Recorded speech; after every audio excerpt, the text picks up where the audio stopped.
Malam ini kita akan membahas tentang husnuzan kepada Allah Subhanahu wa taala atau berbaik sangka kepada Allah Subhanahu wa taala. Di dalam sebuah hadis qudsi yang diriwayatkan oleh Imam Muslim, Rasulullah sallallahu alaihi wasallam bersabda, Allah Subhanahu wa taala berfirman, jika kalian mendapatkan suatu kebaikan, maka pujilah Allah. Tetapi jika kalian ditimpa dengan suatu keburukan, maka janganlah kalian mencela kecuali diri kalian sendiri. Hadis qudsi ini sangat panjang, dan yang kita ambil tadi adalah ujung dari hadis qudsi ini. Salah satu pelajarannya, jika kalian mendapatkan kebaikan, maka pujilah Allah. Tetapi jika kalian ditimpa dengan suatu ujian atau keburukan, janganlah kalian mencela kecuali diri kalian sendiri. Hadis riwayat Imam Muslim. Hadis ini menjelaskan kepada kita bahwa tidak boleh kita menyandarkan satupun hal yang buruk kepada Allah Subhanahu wa taala. Terlebih lagi tentang takdir dalam hidup kita ataupun peristiwa-peristiwa yang tidak menyenangkan dalam hidup kita, kita tidak boleh menyandarkannya kepada Allah dalam arti menuduh bahwa itu semuanya karena Allah tidak adil, karena Allah tidak baik, karena Allah zalim. Karena sesungguhnya Allah tidak pernah bersikap zalim kepada hambanya. Allah tidak pernah curang kepada hambanya. Allah tidak pernah menjahati hambanya. Justru sebaliknya, rahmat Allah itu lebih luas. Rahmat Allah itu sangat besar. Kasih sayang Allah itu tidak terhitung. Wa in ta'uddu ni'matallah la tuhsuha. Sehingga tidak pantas bagi seorang hamba untuk menuduh Allah dengan tuduhan-tuduhan yang macam-macam. Kalau kita mulai berpikir yang negatif tentang Allah, karena mungkin ada hari di antara hari-hari dalam kehidupan kita itu yang kurang menyenangkan, maka kita sudah disebut orang yang suudzon kepada Allah Subhanahu wa taala. Kepada manusia saja yang banyak celah, kita tidak boleh bersuudzon, apalagi kepada Allah yang tidak punya celah. Manusia banyak celah. Banyak sekali celah manusia. Dia pelupa, dia itu silap, dia itu terbawa hawa nafsu, dia itu lemah, dia itu ikut-ikutan, dia itu bodoh. Banyak celah pada diri manusia, tapi tetap ayatnya ijtanibu, jauhilah prasangka kepada manusia. Karena sesungguhnya sebagian besar prasangka kepada manusia itu bohong. Sebagian kecil saja yang benar. Tapi kalau kepada Allah, semuanya bohong. Siapapun yang suudzon kepada Allah, semua suudzonnya itu bohong.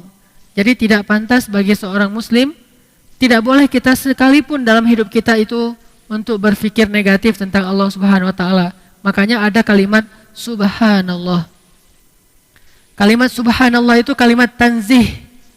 Tanzih itu artinya meniadakan semua hal-hal yang buruk tentang Allah Subhanahu wa taala. Membersihkan pikiran kita dari semua suudzon kepada Allah Subhanahu wa taala. Itu namanya tanzih, membersihkan. Sehingga kita menyebutnya dengan istilah subhanallah. Kita sebut dengan istilah tasbih. Subhanallah wa bihamdihi subhanallah al-azim. Subhanallah, maha suci Allah. Maha suci Allah dari cela. Maha suci Allah dari aib. Maha suci Allah dari keburukan. Maha suci Allah dari semua sifat-sifat yang jelek. Maha suci Allah subhanallah. Maka malam ini kita akan membaca ayat-ayat dan juga hadis-hadis serta mencoba untuk mentadaburi beberapa kisah tentang bagaimana seharusnya seorang hamba itu berhusnuzon kepada Allah Subhanahu wa taala. Mari kita awali dengan membaca firman Allah di dalam surat Al-Fath. Coba buka surat 48, surat Al-Fath ayat ke-6. Surat 48 ayat ke-6, surat Al-Fath.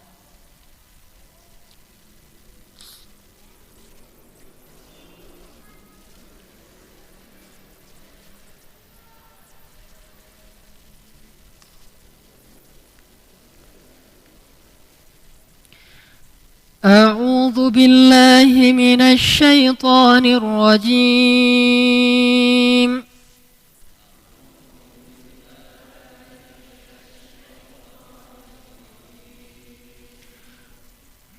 ويعذب المنافقين والمنافقات والمشركين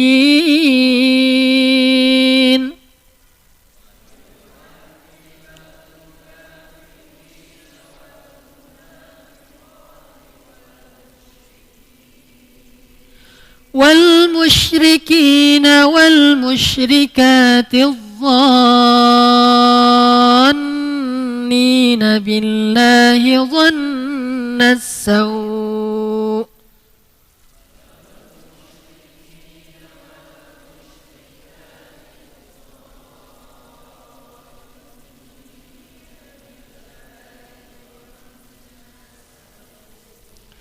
عليهم دائرة السوء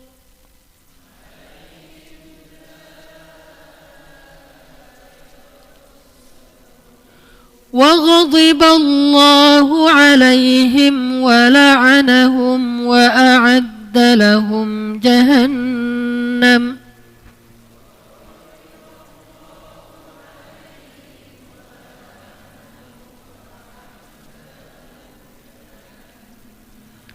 وساءت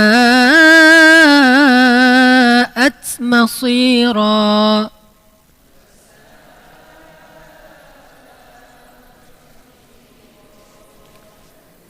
Dan dia mengazab orang-orang munafik laki-laki dan perempuan, dan juga orang-orang musyrik laki-laki dan perempuan yang berburuk sangka terhadap Allah. Mereka akan mendapatkan azab yang buruk, dan Allah murka kepada mereka dan mengutuk mereka, serta menyediakan neraka jahanam bagi mereka, dan neraka jahanam itu adalah seburuk-buruk tempat kembali. Di dalam ayat ini ada kalimat dhannina billahi dhannas sau, atau bahasa lainnya su'udzon, berburuk sangka kepada Allah Subhanahu wa taala. Siapa orang yang berburuk sangka kepada Allah? Bagaimana bentuk-bentuknya? Macam-macam. Salah satu di antara istilah berburuk sangka kepada Allah itu adalah iftira. Iftira.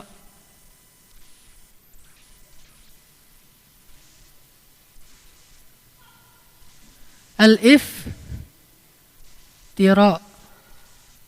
Iftira itu mengada-ngada.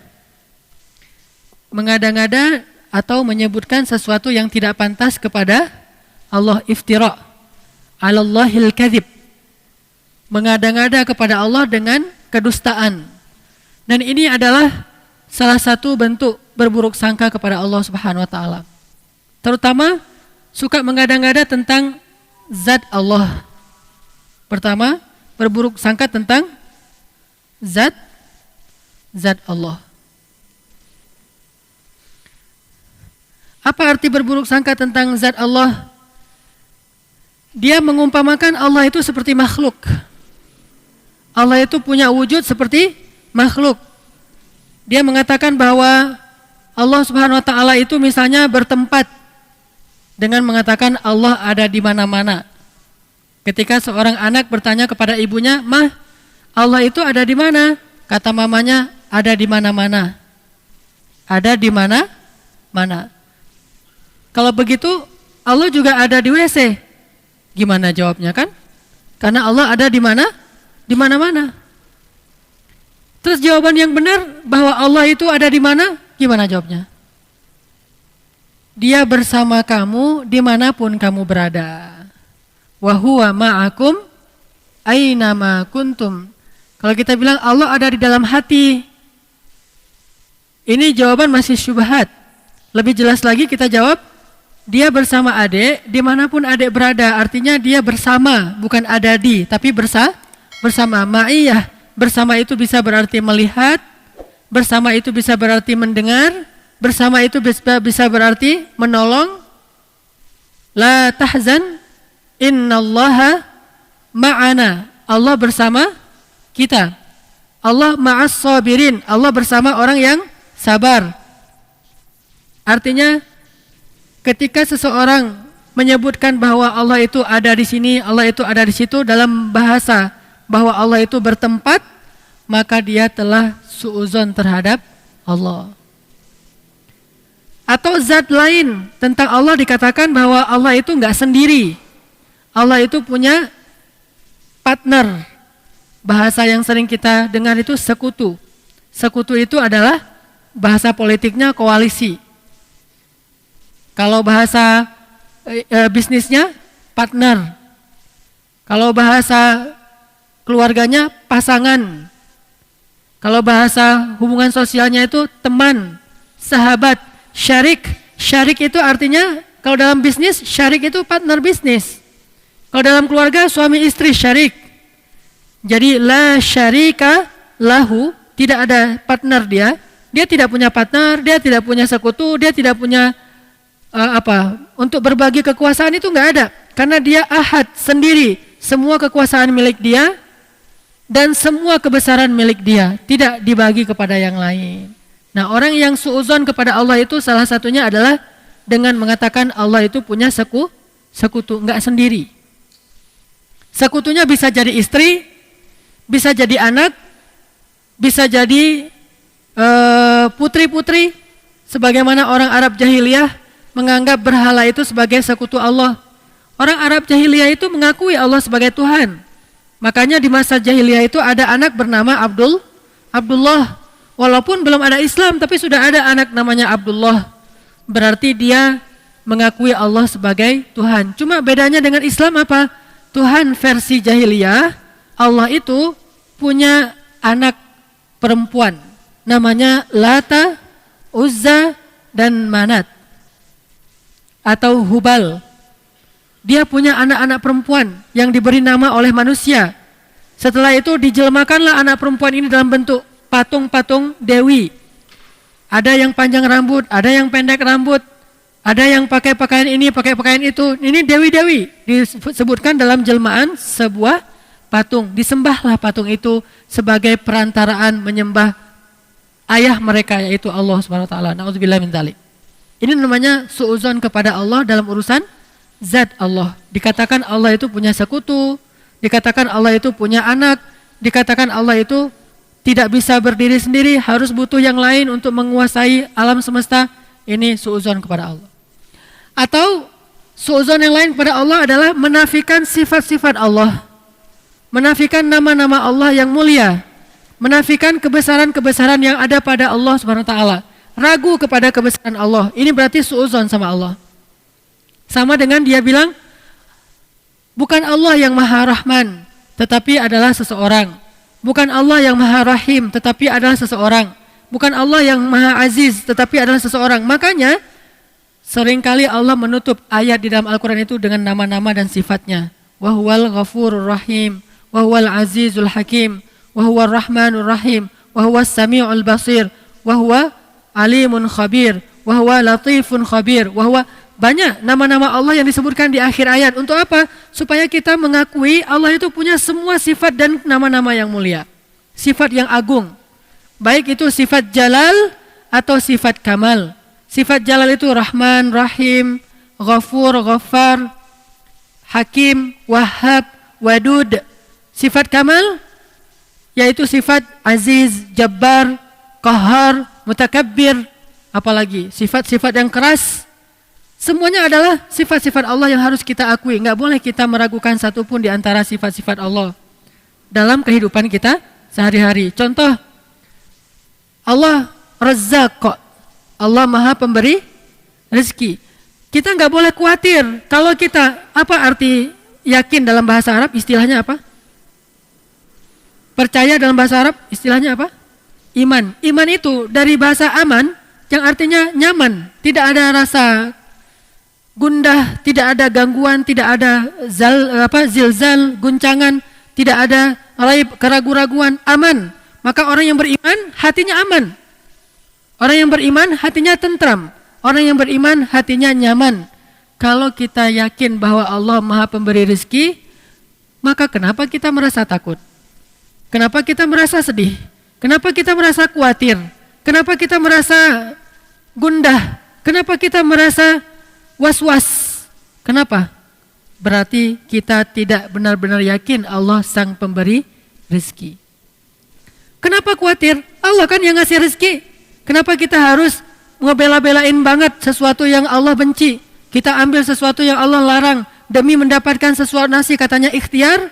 Padahal Allah yang memberi rezeki, bukan pekerjaan, bukan seseorang, bukan siapapun, tetapi Allah lah yang memberi rezeki.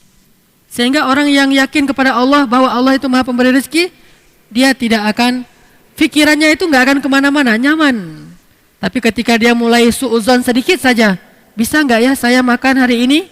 Berarti dia sudah suuzon kepada zat Allah sang Maha Pemberi rezeki. Kalau saya nanti nikah, saya bisa ngasih makan nggak kepada istri dan anak-anak saya? Asa ayyughniyahumullah, kata Allah. Allah yang akan mencukupkan kebutuhan mereka. Yughni bukan cuma cukup, memperkaya mereka. Ngapain lagi khawatir? Yang penting laksanakan perintah Allah. Kalau Allah bilang kerja, ya kerja. Allah bilang cari yang halal, ya cari yang halal. Setelahnya nggak usah khawatir. Maka belajar akidah itu nomor 1 dalam agama. Namanya fiqhul akbar, fikih terbesar. Baru setelahnya ada fikih asghar, yaitu ibadah dan muamalah. Fikih yang paling besar, orang Indonesia itu jarang belajar. Baru masuk ke musola, ke masjid, anak kecil baru TK atau SD langsung diajarkan tentang sholat, fikih kecil. Diajarkan tentang akhlak, fikih kecil. Sedikit yang diajarkan tentang akidah, yang itu adalah fikih besar. Sehingga walaupun dia udah sholat, walaupun dia udah tahu tentang ibadah, tapi dia belum punya keyakinan yang kuat sehingga gampang galau. Muncullah generasi galau. Kenapa? Nggak ada akidahnya. Coba lihat di Mekah, ayat-ayat yang turun di Mekah, apa isinya? Akidah akhirah, akidah akhirah, akidah akhirah. Iman kepada Allah, iman kepada hari akhir. Itu aja terus isinya. Baru nanti setelah di Madinah muncul sholat yang sudah 5 waktu. Walaupun dia menjelang hijrah ke Madinah, sholat 5 waktu, kemudian puasa, kemudian zakat, kemudian jihad, kemudian menutup aurat, hijab, kemudian haji, umrah di Madinah. Kalau sholat menjelang Madinah, walaupun sholat itu sudah ada sejak awal risalah, tapi dikonsep dalam bentuk 5 waktu menjelang ke Madinah. Intinya syariat itu baru muncul setelah sampai di Madinah. Sebelumnya akidah akhirah, akidah akhirah. Coba lihat ayat-ayat tentang yang di juz amma, rata-rata akhirah, akidah. Ini menunjukkan bahwa yang harus kita bangun terlebih dahulu adalah jangan suuzon sama Allah. Kalau kita udah nggak suuzon sama Allah, insya Allah kita nggak akan suuzon sama manusia. Kita tidak akan menjelek-jelekkan manusia. Kenapa? Bagaimanapun juga dia adalah ciptaan Allah. Makanya salah satunya yang paling gampang, misalnya Allah Maha Pemberi rezeki. Udah, kenapa ragu? Kenapa kita bilang ini jangan, ini nggak boleh, pekerjaan ini haram. Tapi keuntungannya gede, berarti makin gede dosanya. Udah, tinggalkan saja pekerjaan ini, ambil pekerjaan lain yang halal. Terus saya mau makan apa? Ini enggak yakin sama Allah nih, iftira. Ini suudzon sama Allah. Kalau misalnya dikatakan ini haram Ustaz, haram. Tanya lagi ke Ustaz lain, Ustaz ini halal enggak? Haram. Ustaz ini halal enggak? Haram. Dalilnya jelas. Ya sudah, mulai hari ini juga saya langsung akan resign, saya akan minta berhenti. Bahkan uang pensiunnya pun saya enggak berani makan. Kalaupun saya ambil, saya kasih ke fakir miskin, tapi saya tidak akan makan. Kenapa? Saya tahulah Allah yang Maha Pemberi rezeki. Falima syak. Lalu kenapa ragu? Kenapa was-was? Kenapa khawatir? Gara-gara kurang yakin kepada Sang Pemberi rezeki.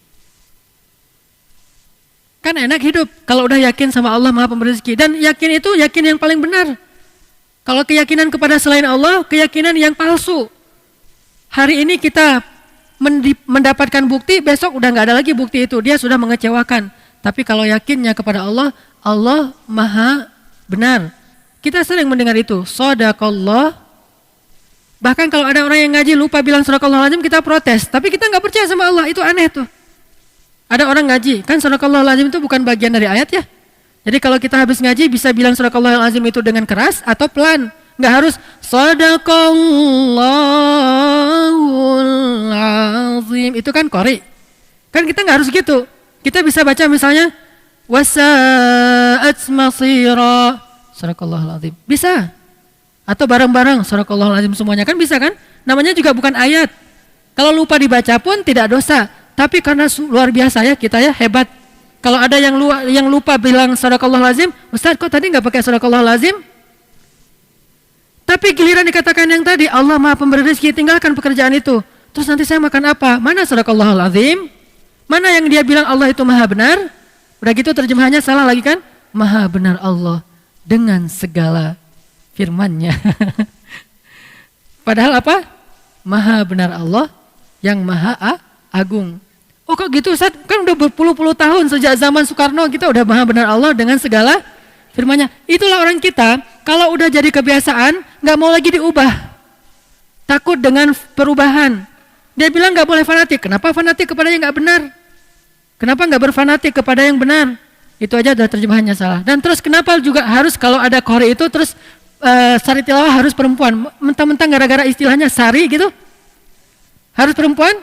Shadaqallahul azim. Udah sebelahnya aku berlindung dari godaan setan. Nunjuk lagi tuh. Yang terkutuk. Ini kenapa harus gini gitu loh. Aneh kan? Kenapa nggak si qori'nya aja? Kan udah ada Quran terjemah, tinggal baca. Dia baca gini nih. Dengan nama Allah yang Maha Pengasih lagi Maha Penyayang. Sungguh kami telah memberikan kepadamu kemenangan yang nyata. Kan jelas. Kenapa harus ada dua orang? Satu laki-laki, satu perempuan. Bukan muhrim pula. Saya qori waktu kecil. Jadi saya sering tampil di televisi. Malam Jumat, sari tilawahnya perempuan. Masih kecil untungnya. Coba kalau udah remaja. Sari tilawahnya perempuan, qari'ah, suaranya bagus, dia aku berlindung apa segala macam. Nanti kalau ayatnya tentang neraka, oh, kayak orang baca puisi kan? Ini karena kebiasaan kita. Makanya kalau kita rajin bilang shadaqallahul azim, kenapa shadaqallahul azim itu nggak masuk ke hati? Kenapa cuma di lisan? Shadaqallahul azim, Maha benar Allah yang Maha Agung. Kenapa enggak? Oh benar tuh, memang benar ayat itu memang benar. Memang Allah Maha Razzaq, memang Allah Maha Rahman, memang Allah Maha Ghafur, memang Allah Wahhab. Jadi kalau misalnya dia belum dapat anak, berdoa lagi berdoa supaya Allah kasih anak. Udah berdoa, bukan udah nggak ada cerita udah berdoa, terus berdoa. Kenapa? Kalau nggak dikasih anak nanti dikasih di mana? Di surga. Emang di surga ada anak? Hadis riwayat Tirmizi. Baru aja kemarin saya baca. Kata Nabi, ketika seseorang menginginkan anak di surga, hari itu juga istrinya hamil dan melahirkan tanpa rasa sakit. Hadis riwayat Tirmizi. Abu Dawud, ketika seseorang menginginkan anak di dalam surga, hari itu juga istrinya hamil dan melahirkan tanpa rasa sakit dan tanpa menghilangkan keperawanannya. Lahir anaknya. Berarti kita punya anak banyak di surga? Punya anak banyak. Makanya nggak usah berputus asa, minta aja anak. Rabbi habli minas salihin. Rabbi habli min ladunka waliya. Waj'alhu rabbi radiyya. Rabbi habli min ladunka dzurriyyatan thayyibah. Rabbana hab lana min azwajina wa dzurriyyatina qurrata a'yun. Kok belum Ustaz? Ala inna nasrallahi qarib. Innallaha sami'ud du'a. Rabbi habli minas salihin. Rabbi habli minas salihin. Terus saja minta. Kenapa? Allah kita yakin Sami', Maha mendengar. Dan kita yakin kata Nabi dalam hadis qudsi, Allah berfirman, aku malu kalau melihat hambaku mengangkat kedua tangannya lalu aku tidak mengabulkan doanya, itu aku malu. Maka kalau kita yakin sama itu, terus saja minta. Allah nih pasti malu nih nggak ngabulin. Allah beri saya anak, pasti Allah malu, pasti Allah mendengar. Tapi kalau kita bilang Allah dengar nggak ya, itu suuzon. Allah mau ngasih nggak ya? Saya khawatir Allah nggak akan ngasih, itu suuzon. Karena Allah sendiri mengatakan, aku ujibu da'watad da'i idza da'ani. Aku pasti mengijabah. Pasti aku akan memberikan apa yang mereka minta. Maka mintalah ke Allah. Kalau kita ragu, Allah ngasih nggak ya? Allah mendengar nggak ya? Berarti kita udah su'uzan terhadap Allah, iftira. Padahal Allah sami'ud du'a. Allah Wahhab, Maha Pemberi. Allah Syakur, Maha Menghargai. Allah Razzaq, Maha memberi rezeki. Ini nggak boleh kita ragukan sedikit pun sampai nanti kita malah bersu'uzon kepada Allah. Mengurangi hak Allah itu nggak boleh. Jangankan kita ngomong, belum ngomong aja Allah udah tahu. Siapa yang cuma diam-diam aja Allah langsung kabulkan? Rasulullah ketika beliau setiap sore berdiri di atas bukit Sofa ngelihat ke langit. Kayak gitu doang terus pulang. Besok berdiri lagi lihat ke langit, terus pulang. Tiba-tiba turun ayat, qad nara taqalluba wajhika fis sama' falanuwalliyannaka qiblatan tardaha. Kami telah melihat engkau setiap hari melihat ke langit, kata Allah. Maka kami akan memalingkan kiblat itu dari Masjidil Aqsa ke Masjidil Haram, ke arah yang engkau sukai. Apa yang ada di dalam hati Nabi ketika ngelihat ke langit? Boleh enggak ya kalau kiblat itu dipindah ke Mekah? Tapi enggak enak mau minta. Cuma lihat ke langit aja setiap hari. Besok pulang. Datang lagi ngelihat ke langit. Pulang lagi, kan Allah wa asirru qaulakum awijharu bih innahu alimun bidzatis sudur. Mau kalian rahasiakan, mau kalian nyatakan, Allah Maha tahu isi hati atau isi dada kalian. Sehingga Nabi kayak gini doang. Pas pulang besoknya mau datang lagi, langsung turun ayat, kami telah melihat engkau wahai Muhammad yang selalu melihat ke langit, maka kami pindahkan kiblat ke arah yang engkau ridhai. Maka jika engkau sholat, sholatlah menghadap kepada kiblat yang baru itu. Ini menunjukkan bahwa Rasulullah SAW itu bahwa Allah SWT itu maha tahu isi hati, apalagi yang sudah ditalaffuz kita ngomong. Sampai Nabi pernah melihat orang berdoa itu sambil teriak-teriak kepada Allah. Kata Nabi, sesungguhnya kalian tidak sedang berdoa kepada yang tuli. Allah itu maha mendengar, jadi nggak usah teriak-teriak, nggak usah gitu-gitu juga kali, gitu ya. Udah doa aja yang lembut. Nidaan khafiyah. Doa siapa itu? Zakaria. Nidaan khafiyah, suaranya lembut. Rabbi inni wahanal 'azmu minni washta'ala ar-ra'su syaiba wa lam akum bidu'aika rabbi syaqiyya. Wa inni khiftul mawaliya min warai wa kanat imraati 'aqira fahabli min ladunka waliya yarithuni wa yarithu min ali ya'qub waj'alhu rabbi radhiya. Apa kata Allah? Ya Zakaria. Allah langsung jawab. Jadi enggak usah suuzon sama Allah. Allah dengar enggak ya doa saya yang kemarin? Allah mau enggak mengabulkan doa saya? Kalau ada doa kita yang menurut kita enggak dikabulkan, ada 4 kemungkinan. 1, ada 3 kemungkinan. Enggak jadi 4 setelah dipikir-pikir. Yang pertama, Allah mungkin mau mengganti dengan yang lain yang lebih baik. Karena doa kita tidak terlalu baik. Kemungkinan kedua, Allah mau menundanya nanti di akhirat karena kita lebih butuh di akhirat daripada di dunia. Yang ketiga, Allah memang tidak mengabulkan yang kita minta, tetapi Allah mencegah kita dari suatu musibah ataupun masalah yang setingkat dengannya. Kan suka ada promosi tuh, umroh hotel bintang 5, Zam-Zam Tower, atau setaraf, kan gitu kan ya, setaraf. Allah bisa jadi menghilangkan dari kita satu masalah dalam tanda apa, garis miring, setaraf dengan yang kita minta. Itu kemungkinan yang ketiga tuh. Apakah akan kecewa? Nggak akan kecewa, namanya juga mungkin lebih baik yang setaraf daripada yang kita minta. Misalnya umroh nginap di Zam-Zam Tower. Di Zam-Zam itu kelihatan gedungnya dekat, tapi ke kamarnya jauhnya minta ampun. Kita harus naik lift berkali-kali kan? Masuk lift, naik, terus keluar lift, masuk lift lagi, naik lagi, berkali-kali. Memang gedungnya paling dekat dengan masjid. Tapi kalau kita nginapnya di Elaf Kindah misalnya, ini jadi ngomongin hotel, nginapnya di Elaf Kindah, Elaf itu di belakang Zam-Zam, tapi kita keluar dari masjid langsung masuk hotel, 1 kali naik lift langsung masuk kamar. Bisa jadi yang setaraf itu lebih baik daripada yang kita inginkan. Cuma kita, kok Elaf sih, kok bukan Zam-Zam? Kan kata orang paling enak Zam-Zam. Kata orang, karena mereka mau mengatakan itu sebelum masuk ke Zam-Zam. Pas sudah keluar dari Zam-Zam, ternyata enak Elaf ya. Nah gitu tuh, karena belum dikasih. Pas dikasih, baru dia komentar, oh ternyata nggak gitu-gitu amat. Sehingga dikasih lah, akhirnya bukan Zam-Zam, dikasih Hilton, dikasih Intercon misalnya. Yang setaraf, Allah bisa saja nggak mengabulkan yang kita minta, tapi dikasih yang lebih baik, atau dihilangkan satu masalah yang setaraf dengan yang kita minta. Kemungkinannya seperti itu. Atau kemungkinan yang lain selain 3 ini, memang kita belum layak dikabulkan doanya. Kenapa? Rezeki kita haram, kemudian kita masih memutuskan silaturahim, kemudian kita belum mengijabah perintah Allah, falyastajibu li wal yu'minu bi, hendaklah mereka memenuhi panggilanku, kata Allah, baru aku penuhi panggilannya. Aufu bi ahdi ufi bi ahdikum, tunaikan janji kalian, aku tunaikan janjiku. Fadhkuruni azkurkum, ingat aku ingat kalian. Ihfazillaha yahfazka, jaga Allah, Allah akan jaga kalian. Ana inda dhanni abdi bi, makanya pakailah zon yang baik. Ana inda dhanni abdi bi. Aku tergantung prasangka hambaku kepadaku. Makanya kalau dia ingat aku ingat dia. Kalau dia sebut namaku, aku sebut namanya di dalam majelis yang lebih baik.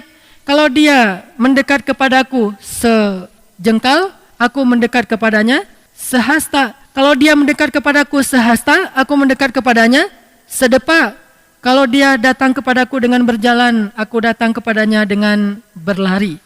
Aku tergantung prasangka hambaku kepadaku. Makanya jangan berprasangka yang buruk kepada Allah. Allah nggak akan ngasih nanti. Jangan kita bilang Allah bisa nggak ya kasih saya makan? Bukan cuma kita yang Allah jaminkan makan. Semut, bahkan dut, ulat yang paling kecil yang berada di dalam laut pun dijamin oleh Allah makannya. Allah yang jamin. Lalu kenapa kita nggak terjamin? Orang kita punya akal, kita lebih sempurna daripada ulat yang nggak punya mata, nggak punya akal, nggak punya mata bahkan. Tapi dia dijamin dapat rezeki. Nggak usah khawatir. La tahzan. Jangan khawatir, jangan sedih. Karena sesungguhnya kita punya Rabb yang maha agung. Kita beruntung. Allah menyebut kita sebagai hambanya, sehingga kita punya Allah, punya Rabb yang maha luar biasa, sehingga terjamin udah. All risk, semuanya dijamin oleh Allah. Nggak ada istilah cuma TLO doang. All risk, semuanya resiko Allah yang jamin. Apa masalah kamu? Oh tenang. Apa masalah kamu? Oh tenang. Kenapa? Allah punya sifat dan nama-nama yang mulia, lebih dari 99 nama. Makanya nggak boleh suudzon kepada zat Allah. Yang kedua, suudzon kepada ketentuan Allah. Namanya takdir, qadha dan qadar.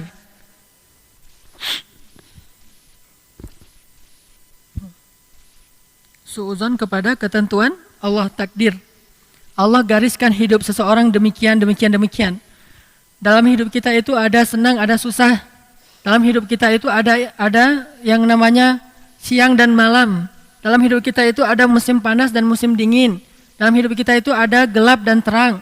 Dalam hidup kita itu ada berbagai macam kejadian. Maka semua itu Allah yang mentakdirkan. Jadi jangan suudzon. Kalau kita mendapatkan kebaikan, husnuzon kita bilang alhamdulillah. Kalau kita dapat keburukan, husnuzon kita kepada Allah, kita bilang, ini pasti salah saya. Ini pasti karena kekurangan saya.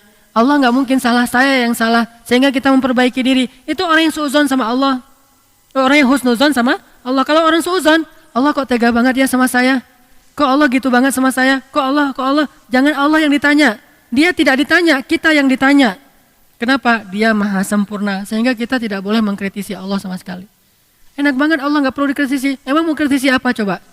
Kita mengkritisi Allah tapi masih pakai fasilitas Allah. Tubuh milik Allah. Emang saya pernah berusaha untuk meminta untuk diciptakan? Ya sudah mati saja. Nggak berani juga kan?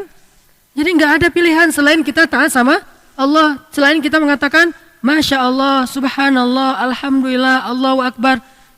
Nggak ada pilihan seorang hamba kecuali dia menyembah Allah Subhanahu Wa Taala. Wa ma khalaqtul jinna wal insa illa liya'budun. Makanya nggak boleh kita suudzon sama ketentuan Allah. Kalaupun ada sesuatu yang nggak kita senangi, bilang la'allahu khairan. La'allahu khairan, bisa jadi ada kebaikan pasti. Mudah-mudahan ada kebaikan. Kita yakin bahwa semua takdir Allah itu ada kebaikan. Makanya tadi saya ngobrol sama Yazin, itu gimana tulisan-tulisannya yang di laptop kemarin?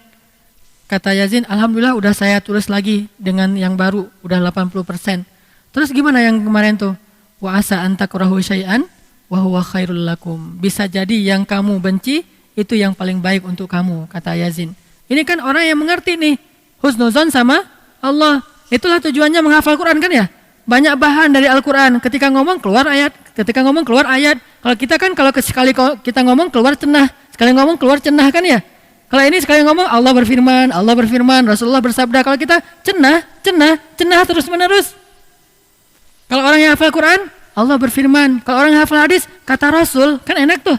Dan kata Allah itu maha benar, Rasulullah tidak berbicara kecuali kebenaran, kan paling enak nih. Kalau dapat dua ini nih, Al-Quran, hadis, banyak dihafal, nggak harus 30 juz. Kalau mampu ya lebih baik, tapi kalau nggak semampunya, sehingga ketika ada masalah, oh Allah berfirman gini, wa asa an takrahu syai'an wa huwa khairul lakum. Ini kenapa saya bawa? Karena tadi habis ngobrol sama Yasin, rencananya bukan materi ini malam ini nih. Karena habis ngomong, oh ini penting banget nih disampaikan kepada jamaah biar kita pada tahu semuanya. Masuk ke ayat Al-Fat. Karena beberapa ayat dihafal, oh ini ya, di sini ada juga ayatnya, di sini cepat gitu. Kenapa? Karena emang kayak gitu ayat Allah dan jelas. Tapi kalau kita nggak ngafal Quran, itu ayatnya di mana ya? Ntar tanya Ustadz dulu, BBM Ustadz. Ustadznya nggak dibalas, Ustadz sombong nggak dibalas, BBM lagi. Nggak selesai masalah kita. Hadis nggak gitu juga. Nggak tahu hadisnya, tapi kalau kita hafal Quran, hafal hadis ini luar biasa. Kalau kita hafal juga hadis, selain kita rajin hafal Quran, udah selesai masalah kita. Sehingga kalau ada masalah dalam hidup kita, kita bilang la'allahu khairan. Bisa jadi ada kebaikan, bisa jadi ada kebaikan. Coba buka Al-Quran, surat Al-Baqarah, ayat 216 yang sangat populer itu. Ayat ini wajib dihafal oleh seorang mukmin. Jadi slogan hidup kita. Surat Al-Baqarah ayat 216.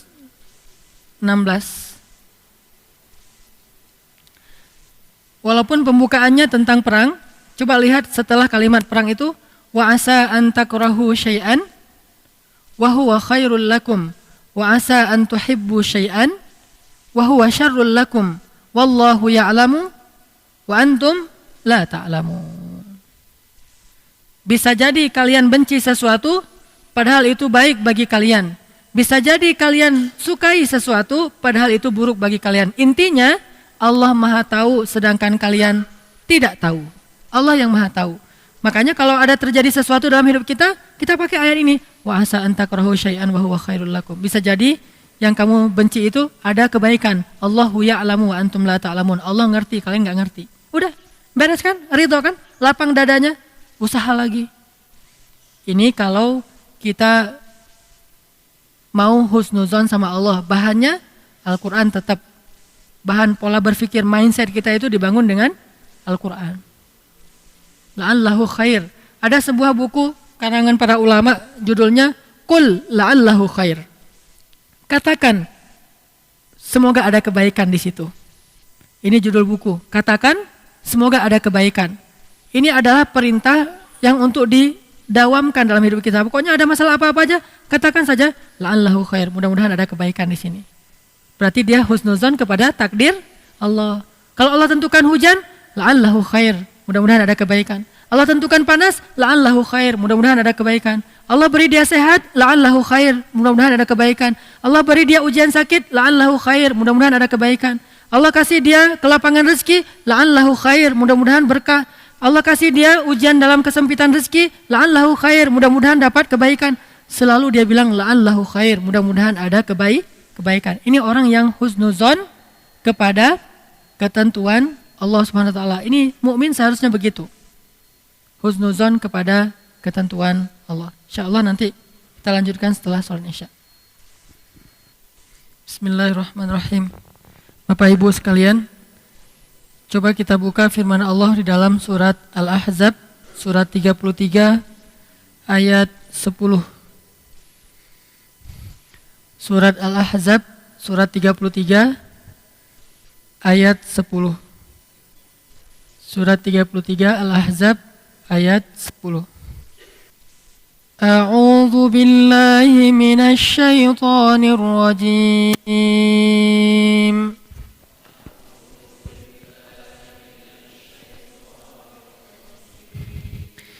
Bismillahirrahmanirrahim.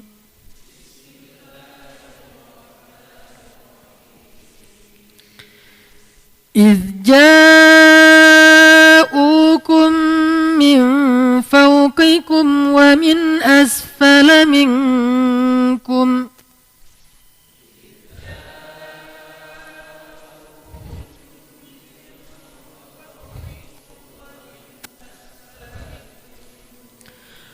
وإذ زاغت الأبصار وبلغت القلوب الحناجر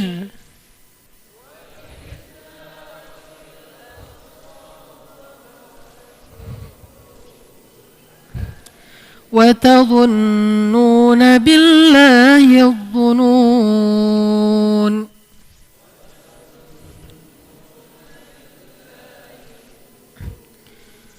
هنالك ابتلي المؤمنون وزلزلوا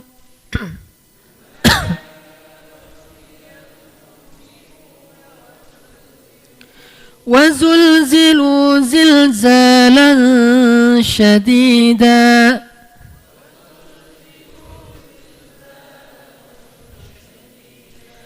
وإذ يقول المنافقون والذين في قلوبهم مرض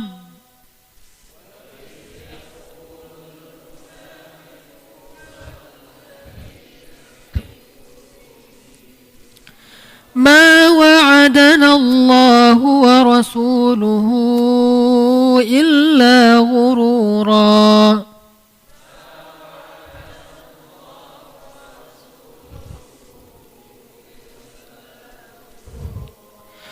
وإذ قالت طائفة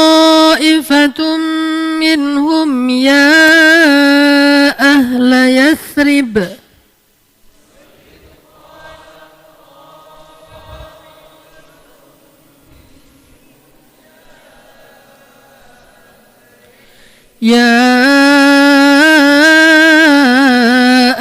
يثرب لا مقام لكم فارجعوا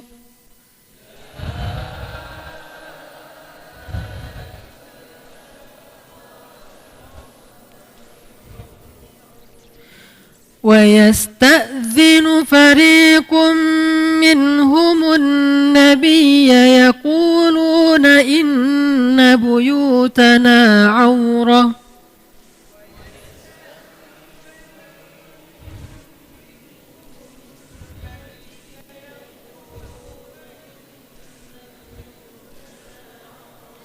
وما هي بعورة إن يريدون إلا فرارا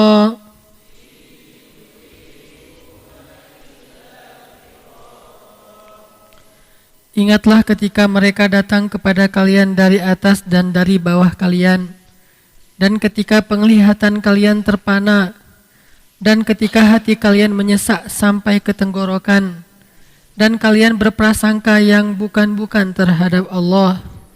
Disitulah diuji orang-orang yang beriman dengan ujian hati atau perasaan, dengan cara diguncang dengan guncangan yang sangat dahsyat. Dan ingatlah ketika orang-orang munafik dan orang-orang yang hatinya berpenyakit berkata, yang dijanjikan Allah dan Rasulnya kepada kita hanya tipu daya semata.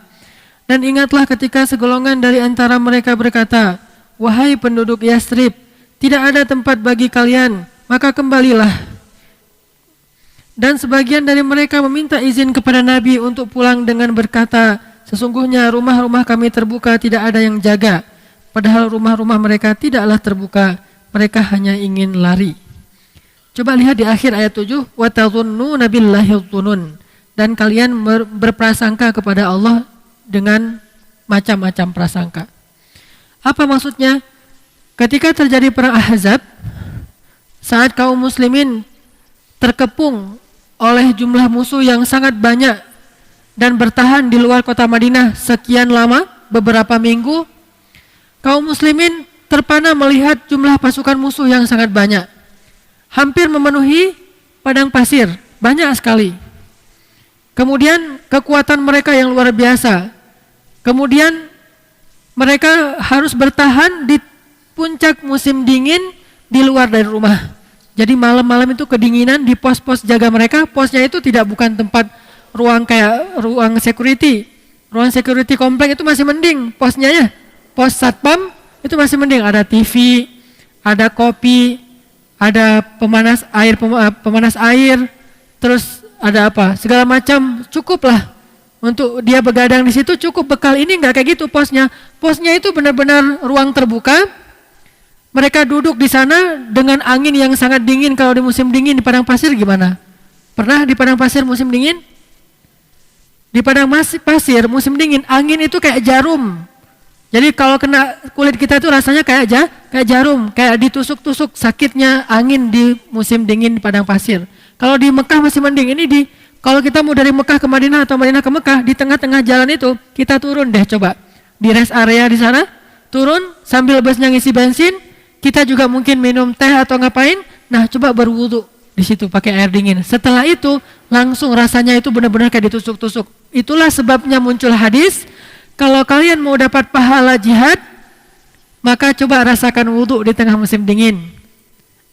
Isbaghul wudu alal makarih, menyempurnakan wudu walaupun dalam keadaan sulit, yaitu musim dingin.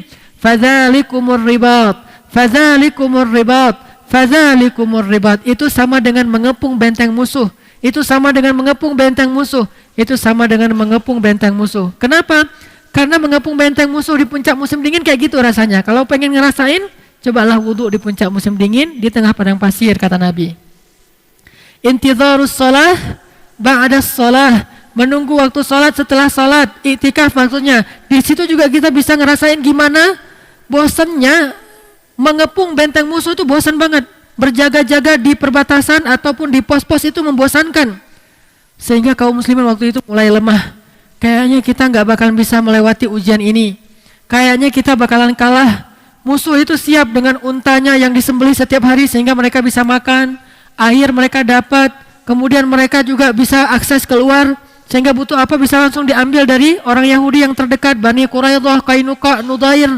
Sementara Madinah terkepung di tengah. Ini gimana nih?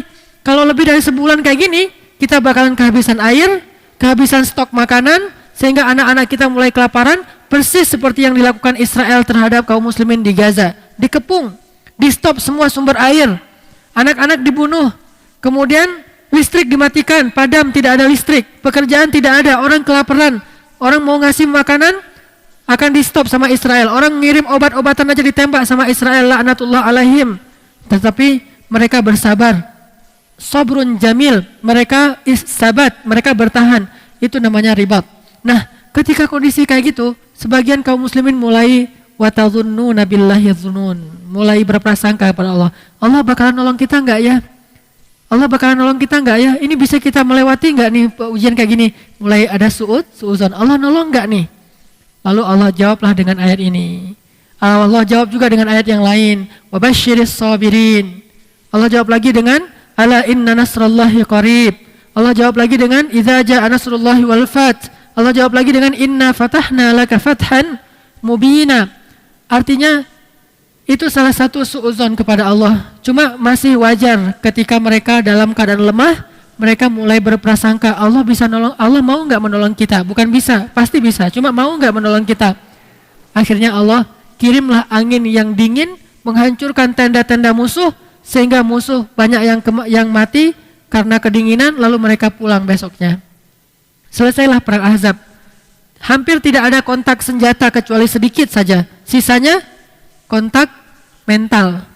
Itu perang mental, perang urat saraf, bukan perang fisik. Itu yang disebut dengan perang Ahzab. Makanya di situ ada pelajaran tentang suudzon. Kadang kita kayak gitu, ketika kita berada dalam keterpurukan yang luar biasa, diuji habis-habisan, hampir merasa tidak berdaya, udah habis semua daya upaya kita. Di situ kadang-kadang muncul suudzon. Mana pertolongan Allah? Kok enggak datang pertolongan Allah? Mata nasrullah. Kapan datang pertolongan Allah? Allah menjawab, ala inna nasrallahi qarib. Sudah dekat, sudah dekat. Tunggu sebentar lagi, tunggu. Makanya salah satu di antara hal yang harus kita belajar sebagai seorang muslim itu adalah berprasangka baik kepada Allah.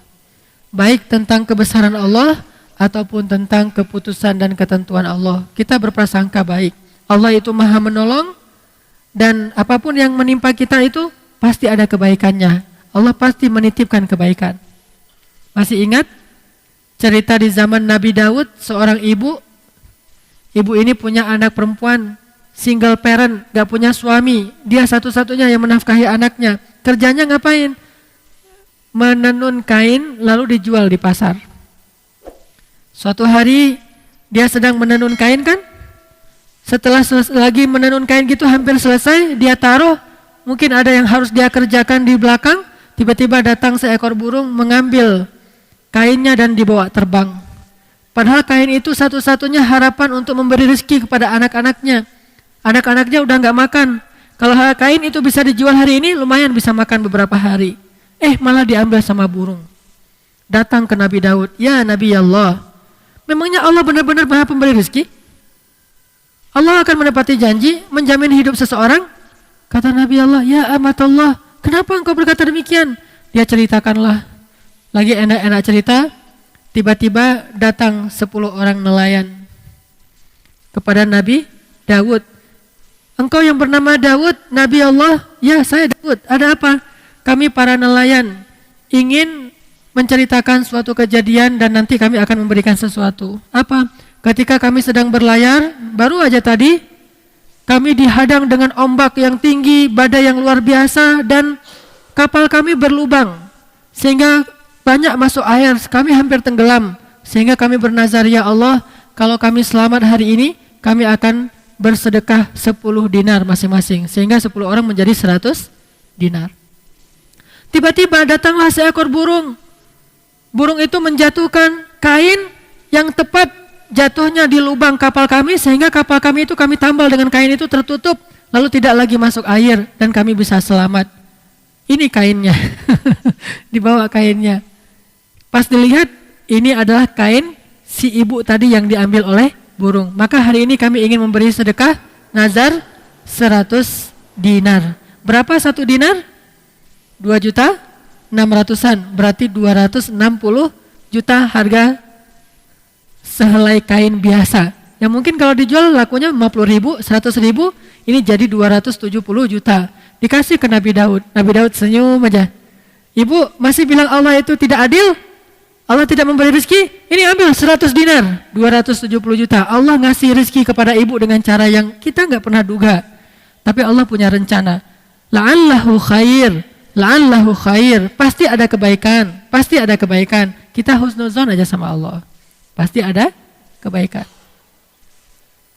Yang terakhir, kita juga harus husnuzon kepada Allah bahwa Allah itu Maha menepati janji dan menghargai. Jangan suuzon, jangan sampai kita berpikir, amal saya jadi sia-sia. Itu suuzon sama Allah. Bukankah Allah tidak akan menyia-nyiakan amal? Kalau Allah tidak akan menyia-nyiakan amal, berarti setiap mithqala dzarrah pasti dibalas oleh Allah. Pasti dibalas. Enggak usah remehkan amal yang kecil. Apa kata Allah? Anni la udhi'u amala 'amilin minkum min dzakarin wa untha. Aku tidak akan menyia-nyiakan amal kalian, baik laki-laki ataupun perempuan. Itu janji Allah. Gak usah khawatir, udah gitu. Allah Maha Syakur. Allah Maha menghargai. Udah selesai, beramal aja. Gak ada amal kita yang sia-sia. Memaafkan orang lain, gak mungkin sia-sia. Melupakan kesalahan orang lain, gak mungkin sia-sia. Membantu orang yang pernah menyakiti kita, gak mungkin sia-sia. Apalagi, bersikap tawadhu, tidak sombong, gak mungkin sia-sia. Tidak ada yang tahu kebaikan kita karena kita rahasiakan biar ikhlas, sehingga orang tidak menghargai kita, orang tidak memuji-muji kita, nggak mungkin sia-sia. Pasti Allah balas karena Allah Maha tahu. Manusia walaupun dia tahu memang mau balas apa selain pujian? Pujian bisa dimakan? Pujian bisa membuat kita jadi untung? Nggak ada untungnya selain kepuasan secara hawa nafsu. Manusia kalaupun tahu nggak bisa balas banyak, tapi Allah Maha tahu dan bisa membalas banyak, sehingga nggak harus manusia itu tahu. Kalaupun manusia itu tahu, bukan dari kita, dari orang lain. Kalaupun dari kita, tetap jaga ikhlas, jangan sampai jadi riya. Karena nggak mungkin Allah menyia-nyiakan amal kita. Nggak mungkin, sekecil apapun. Masih ingat cerita di zaman Nabi Musa? Ketika Nabi Musa bertanya ke Allah, Nabi Musa itu julukannya apa? Kalimullah, bisa nelpon Allah langsung. Bisa langsung bicara dengan Allah, walaupun tidak melihat wajah Allah. Jadi ngomongnya langsung, cuma nggak bisa ngelihat orangnya, nggak bisa ngelihat zatnya. Berarti bisa nelpon. Sekarang mau ngomong sama Allah, tinggal ngomong ya Allah. Allah jawab, wahai Musa. Enak banget kan? Bisa langsung ngomong sama Allah. Kalau Nabi Muhammad lewat wahyu, lewat Jibril. Kalaupun bisa ngomong langsung ke Allah itu sifatnya ketika Isra Mi'raj saja. Sisanya pakai Jibril. Kalau Nabi Musa langsung bisa ngomong, cuma di balik hijab. Bahasa lainnya lewat teleponnya. Ya Allah. Kata Nabi Musa, siapakah orang yang paling rendah di antara hambamu? Kata Allah, yang paling rendah di antara hambaku adalah orang yang terakhir kali masuk masjid, yang pertama keluar dari masjid. Masuk masjidnya yang paling belakangan, keluar masjid yang paling duluan. Asal sholat pasti masbuknya paling belakang, giliran keluar dia yang pertama menghidupkan dan menyalakan kendaraan. Orang yang paling rendah kedudukannya di mata Allah. Pokoknya paling belakangan terus, langganan, masbuk, permanen. Giliran keluar dia juara satu, permanen. Juara satu terus, pasti duluan keluar. Bahkan banyak kan orang yang sengaja kalau sholat Jumat itu duduk paling dekat dengan pintu biar bisa gampang keluar. Soalnya kan nanti crowded, susah keluarnya. Udahlah saya duduk dekat pintu bisa gampang keluar. Ini yang paling rendah kedudukannya di mata Allah. Dilihat sama Nabi Musa, mana orang yang kayak gini nih? Ketemu seorang kakek buta. Asal masuk masjid paling belakang, asal keluar paling duluan. Setiap hari kayak gitu. Oh, ini orang yang paling rendah. Suatu hari orang itu meninggal. Nabi Musa tanya, "Ya Allah, di mana posisinya sekarang?" Kata Allah, "Huwa fil jannah." Dia di dalam surga. Hah? Gimana ceritanya ya Allah dia dalam surga, orang yang paling rendah? Kata Allah, ketika dia pulang dari masjid, suatu hari dituntun oleh pembantunya, dia buta, di tengah jalan dia tanya, "Di mana kita sekarang?" Kata pembantunya, "Kita sedang berada di sebuah tanah yang luas, tanah yang lapang." Kata dia, "Sesungguhnya rahmat Allah itu lebih luas." Sesungguhnya rahmat Allah lebih luas. Kata Allah, "Aku ridho dengan kata-katanya itu, sehingga aku masukkan dia ke dalam surga." Coba, jangan remehkan amal yang kecil. Gak mungkin Allah menyia-nyiakan. Kalau gak kita pakai di dunia, pasti kepake nanti di akhirat. Pasti kepake. Yang namanya amal itu investasi. Investasi kalau kepada Allah gak ada ruginya, pasti kepake. Lebih baik kita pakai di akhirat sih sebetulnya daripada dipakai di dunia habis. Kalau nggak dipakai di dunia ajil, pasti kita pakai di akhirat ajil. Atau pakainya dunia akhirat karena banyak. Tapi kalau sedikit ya udah pakai di akhirat aja, jangan pakai di dunia. Kalau dipakai di dunia sedikit, habis pula di akhirat nggak ada punya apa-apa lagi kan? Makanya nggak mungkin sia-sia amal kita. Termasuk yang cerita 3 orang terkurung dalam gua itu, selamatnya pakai apa? Pakai amal mereka dulu. Bukan yang baru saja mereka lakukan dulu. Bisa jadi kita dulu beramal, akhirnya hari ini kita terhindar dari kecelakaan. Dulu kita pernah beramal, hari ini kita nggak jadi ditipu orang. Dulu kita pernah beramal, hari ini kita nggak ketularan penyakit. Ada orang yang batuk atau bersin, kita kena, seharusnya kita kena penyakit, tapi Allah hindari. Dulu kita beramal, hari ini akhirnya kita bisa untung. Dulu kita beramal, hari ini akhirnya kita bisa dapat kebaikan. Itu semuanya adalah hasil amal kita yang dulu, yang kita nggak sadar. Makanya beramal itu nggak usah dihitung, amal aja terus, nanti pasti akan kepake. Pasti nanti akan kepake. Makanya kita husnuzon sama Allah dalam beramal. Jangan berpikir amalan kita itu sia-sia. Ah, rugi aja, sampai capek saya tahajud selama ini nggak ada hasil. Udah capek saya pergi umrah ternyata tetap aja rugi. Belum untung nih perniagaan saya udah minta di depan multazam. Nggak mungkin sia-sia. Kalau nggak dipakai sekarang, dipakainya nanti di akhirat. Tinggal lakukan saja. Setelah itu percaya sama Allah. Percaya sama Allah. Jangan suuzon kepada Allah. Mudah-mudahan ini bermanfaat. Kita tutup dengan doa kafaratul majlis. Subhanakallahumma wa bihamdika asyhadu an la ilaha illa anta astaghfiruka wa atubu ilaik. Assalamualaikum warahmatullahi wabarakatuh.